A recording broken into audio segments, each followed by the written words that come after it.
Hello, everyone. It's Jeff Bartholomew with Everest Business Coaching. Thank you very much for being here. We're thrilled to have you. This is our 8th Facebook Live event over the last several months.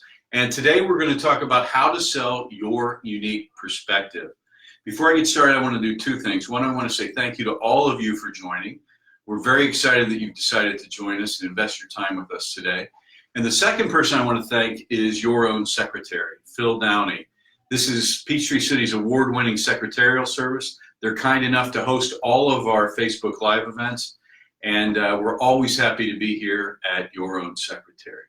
So let's dive into this week's material. So again, the topic is how to sell your unique perspective. And I want to start with the great myth. And here's what the great myth is.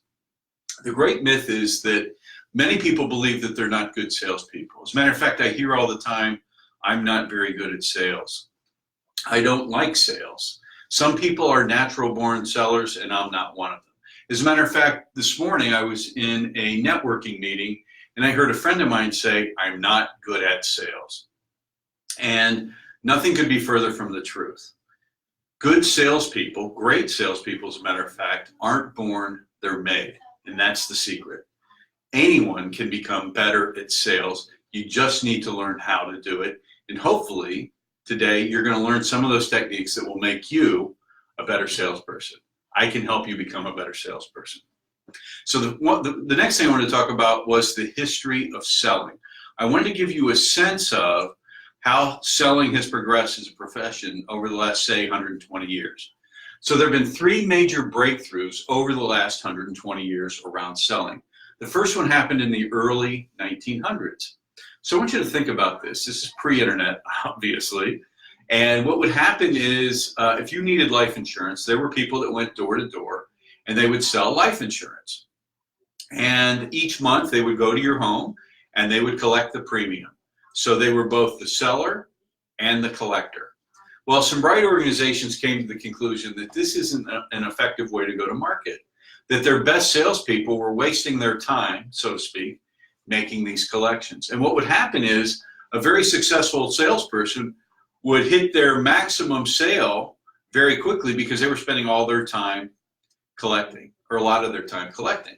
So what they ended up doing was saying, hey, here's what we'll do. We'll keep these great salespeople out selling, and then we'll hire some people that do collections. And that was the basis for hunters, the salespeople, and the gatherers, or the farmers, is what they've become to be known as, to do all the collecting. And there are companies today that still rely on this hunter and farmer or hunter and gatherer type of a business model. Well, that was in the early 1900s. In 1925, there was a second breakthrough. And that breakthrough was based on a book that was written then called The Psychology of Selling.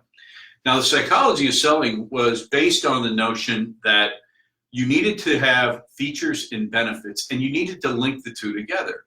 Too often when people sell, back then and even today, they'll list a feature. They'll say, my product has this. And in most cases, the client or the prospect says, so what? And so that's what the benefit answers, the so what question. So I was taught in the early 80s how to sell this way. And it was based on a model developed by Xerox. Xerox patented this method of selling because at the time they were recognized as being the best or one of the best selling organizations in the country. So I went through that Xerox program. It was called Professional Selling Skills. I actually went through two versions of it, and it was all about linking benefits to features. So an example of that would be, let's use a car example, and we'll stick with that car theme throughout the day. The feature is this car has a V8 engine. And the benefit is that it can go from 0 to 60 in 4 seconds. So benefit and feature. Another one would be this car has a 4-cylinder engine. And the benefit is that it gets 40 miles per gallon gas mileage, which would be great, right? So again, linking that benefit to the feature. The third one came in the late 80s, and that was the move to a consultative sales approach. So that's the third breakthrough. So this consultative sales approach was based on the notion that I needed to ask a lot of questions, and I needed to be a consultant in terms of trying to help my client solve their various business issues. And so this was based largely on a book called Spin Selling by Neil Rackham. It was very popular in the late 80s and through the 90s. And I was trained on this method as well. And they taught you how to ask a series of questions in a particular order that would lead you to a better ability to solve your clients' business issues. So here we are in the 2000s now, and there's not a breakthrough per se, but I'd say it's more of a revolution in selling. And it's based on the writings of a number of books, including one that I've got here. It's called The Challenger Sale, and I would say this is the leading book in that area. So I'm going to talk a little bit about the Challenger Sale. So here's what the Challenger Sale is about. First of all, they identify 5 different types of salespeople. And as I go through this, I want you to think about what type you are. And I should also make mention of the fact that this selling, some people might say, well, I'm not a salesperson. And the issue is, or the real issue is, that we're all salespeople. I may be selling to my spouse, you may be selling to your spouse, you may be selling to your children, you may be selling to an actual customer. If you're a business owner, you're selling ideas to your employees. If you work for a large company, you're selling your ideas to your boss or to a committee. And so we all need some level, some proficiency at selling. So here are the 5 types of salespeople that were identified through this research. And I want you to think about which one you are. So the first one is the hard worker. This is someone who believes that if they simply work harder than everyone else, that they're going to be able to outwork and therefore outsell other people. So just by working hard, I'm going to get some sales. The second one is the reactive problem solver. Now, the reactive problem solver is someone that when the phone rings, they very efficiently and effectively create a response that solves the customer's problem. The problem is that it's reactionary and that it's not proactive. The third type is the lone wolf. And a lone wolf type salesperson is a person that thinks they can do it all themselves. They don't need any help. So they wouldn't bring their boss along to help on a sales call. They wouldn't bring a product expert or an expert of any kind. They believe they can do it themselves. The fourth type is the relationship builder. Now, a relationship builder believes that if I establish a great relationship with my prospect and they like me, they're going to do business with me. The fallacy in that is that today, clients and prospects are demanding more. They want value beyond having a relationship with a nice person. Now, the fifth type is the challenger. And the challenger is someone that's very comfortable and adept at tactfully challenging their client.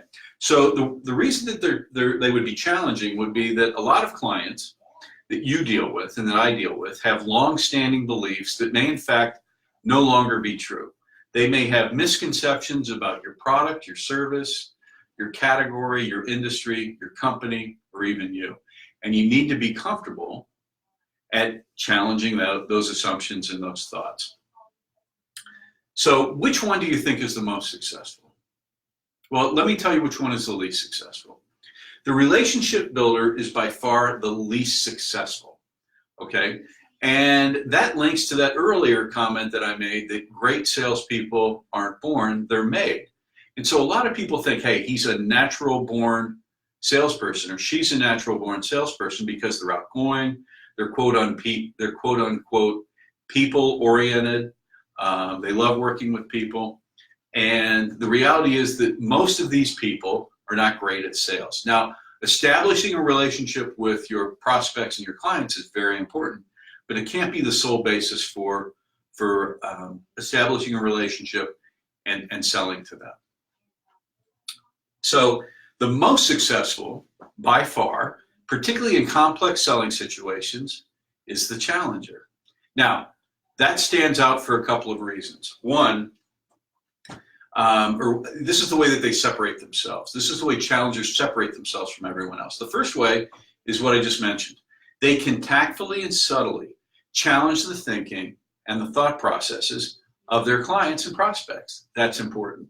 The second thing that they're able to do is that they're able to sell their unique perspective. And it's not one unique perspective. It's about having unique perspectives around the common issues that your clients and prospects have. And so this is really important. You need to be adept at identifying the common types of issues that your clients are having and then creating unique perspectives that help them solve those issues or overcome those thought patterns, okay? So I'm going to give you an example, and I'm going to continue with the car analogy, but first I want to show you the model. So here's the model. And the model is that your client, as I mentioned, has an issue. You've uncovered some type of an issue. And it's a common issue typically across your industry, across your product line, or across your category. So you've got these issues that surround your business.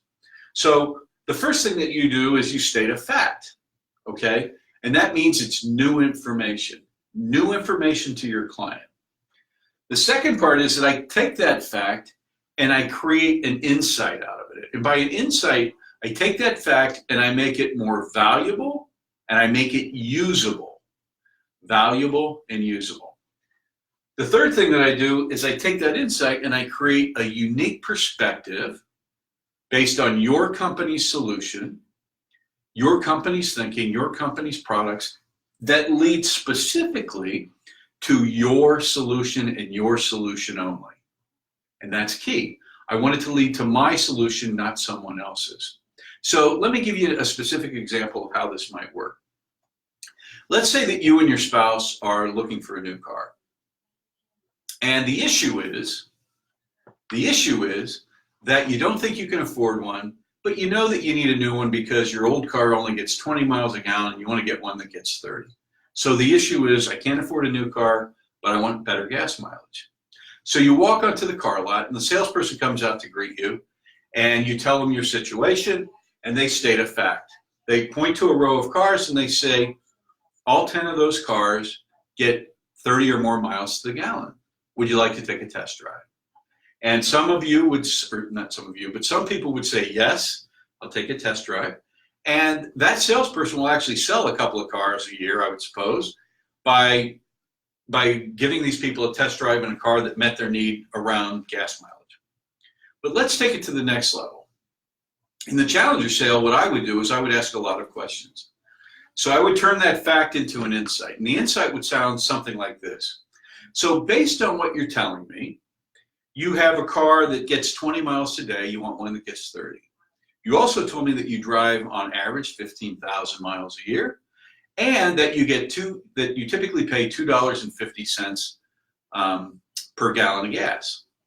Well, based on that, if you move to a car that gets 30 miles a gallon from your 20 mile per gallon car, you're going to save $625 in fuel charges every year. In which case your prospect or client would say, wow, I never thought of it like that. And that's the exact reaction that you want. Wow, I never thought of that. So now I want to create a unique perspective. Okay, so now based on that, I would continue that line of thinking. So if you think about it, that $625 in savings will make 3 to 4 of your car payments every year. Think about that. 3 to 4 of your car payments will be covered by the fuel savings. Now remember, the issue that we started with was one of fuel economy and one around the affordability, that I didn't think I could afford a car.